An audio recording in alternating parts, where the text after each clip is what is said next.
La France vit un moment tout à fait singulier de son histoire, un moment sans précédent.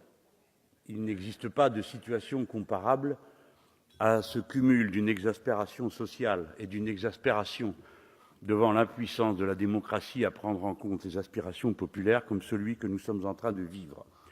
Cela dure dorénavant depuis 12 semaines, déjouant tous les pronostics, je dis bien tous les pronostics, y compris les nôtres, sur ce qui allait se passer au fil des jours. Et ce n'est pas fini. Dans ces circonstances, nous affrontons le bilan le plus terrible observé au cours des 60 dernières années. Même en 1968, avec 10 millions de travailleurs en grève, ou bien en 1995, avec des millions de gens qui se déplaçaient dans la rue, on a vu une chose pareille. 1000 policiers blessés par un usage aberrant des dispositifs de maintien de l'ordre. 1800 blessés par les manifestants. Ce n'est pas rien. Nous sommes une grande démocratie observée dans le monde. Ce cumul de chiffres fait froid dans le dos. 11 gilets jaunes morts pendant la mobilisation. Une du fait d'une grenade qui l'a atteinte, une pauvre dame, à Marseille, Madame Zineb Redouane, qui a reçu une grenade au premier étage où elle se trouvait. 10 autres parce que la sécurisation des points de mobilisation sur les ronds-points n'était pas garantie. 160 blessures à la tête, 18 personnes éborgnées, 4 mains arrachées. Songe-t-on à ces pauvres vies ainsi bouleversées? Qui sont ces gens? Regardons de plus près. Sont-ce des malfaiteurs connus et reconnus?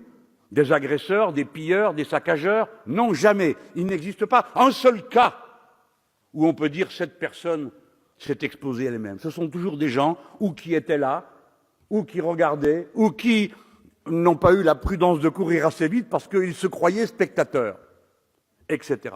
Jusqu'au dramatique incident, mais si révélateur, de M. Jérôme Rodriguez. Cet homme qui venait de dénoncer les violences qui se produisaient un peu plus loin était en train de filmer ce qu'il voyait, rien d'autre.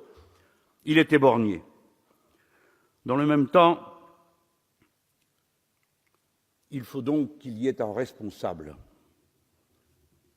La règle en République, c'est qu'on ne saurait mettre en cause tel ou tel policier individuel pour un geste inadapté, même si ce geste inadapté doit être sanctionné en tant que faute professionnelle.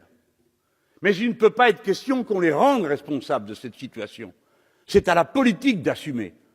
On vous a dit l'effet démoralisateur qu'a eu le comportement de M. Collomb, reportant sur la hiérarchie policière toute la responsabilité de la situation créée par M. Benalla. Il en va de même aujourd'hui si vous vous contentez de dire chaque fois qu'il y a des blessures de cet ordre, nous allons voir ce qui s'est passé et qui est responsable. Non, vous êtes responsable, Monsieur le ministre. Vous, personnellement, parce que c'est la République qui veut ça. Quelle que soit la qualité de vos intentions et votre qualité d'être humain, qui n'est pas en cause dans cette affaire, mais votre responsabilité est politique. C'est vous qui devez assumer cette situation. Si ces gens sont éborgnés, si ces policiers sont blessés, s'il y a cette situation, c'est de votre faute. On n'a jamais vu ça auparavant dans aucune situation politique tendue dans ce pays depuis plus de 60 ans. Vous devez vous en aller et démissionner. Voilà ce que les Insoumis vous demandent. Oui, nous en faisons la demande parce que c'est le sens politique qui nous conduit à le faire. Il faut à cet instant que nous prenions assez de hauteur pour convaincre le pays de ne pas se laisser aller là où on le pousse, c'est-à-dire à l'idée d'un affrontement, j'entends dire, entre deux camps. Comment deux camps? Mais il n'y a pas deux camps dans ce pays, il n'y en a qu'un seul, celui du peuple, de sa République, de sa police, de sa sûreté collective. Il n'est pas bon que les uns s'imaginent que les autres sont des ennemis, ni que les policiers puissent penser que les manifestants sont un ramassis de voyous et de malfaiteurs, ni que ceux qui manifestent pensent que les policiers sont des brutes qui en veulent à leur vie, parce que ce n'est pas vrai. Tout ça n'est pas bon.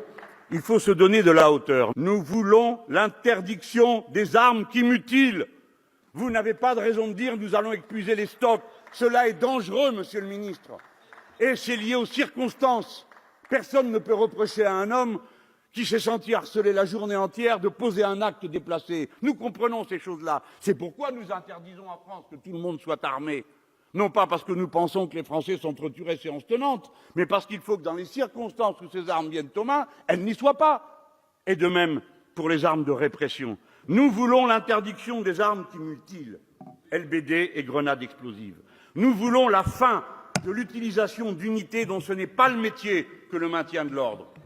La BAC n'a rien à faire dans des opérations de maintien de l'ordre. La BRI n'a rien à faire. Ce n'est pas leur métier. Ils ne savent pas le faire. Ce sont les autres policiers qui ont Je vais demander de conclure, voilà Monsieur la raison Mélenchon, pour s'il vous laquelle plaît. j'achève. Monsieur le ministre, vous pensez que la solution est dans l'esprit de répression. Nous pensons qu'il n'y a pas d'ordre public social, il n'y a pas d'ordre public possible sans justice sociale, et vous apprendrez à le comprendre.